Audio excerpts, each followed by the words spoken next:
Pagmulat sa umaga, agad labas na sa kalsada, habang nadidinig si Manong na namamasada. At sabay, punta sa paborito kong tindahan upang utangan. Hindi alam kung kailan mababayaran.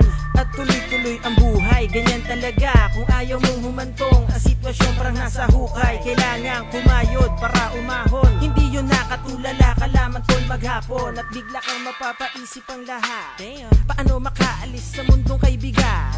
Piliting kumalas, lakas hindi sapat, pero kahit napagapang tuloy pa rin sa pag-akyat. Ang bawat kilos, pati galaw ay dapat nakabase kung paano makasalamuha sa mundo ng mga buitre. At eto lamang ang payo kung kapatid, at sana iyong mapabatid ang mensahe ko na hatid.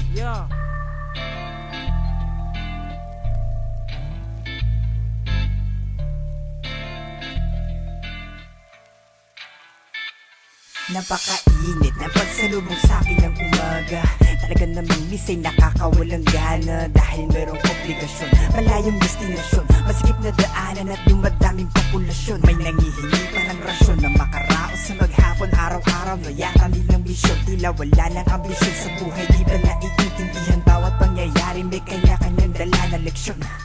Madami kang matututunan, ang paligid madalas ang iyong mapagkukunan. Realidad muna bago ideya, matatag ang kakapitan kapag matibay ang hawak mong pruweba. Maaaring iangat ka ng oras na bumagsak, huwag kang manggaya, sikapin sariling estilo, tumatak, maniniwala ang lahat pag pinakita mo ang hawak-hawak na titulo, lalo na kung meron kang lagda.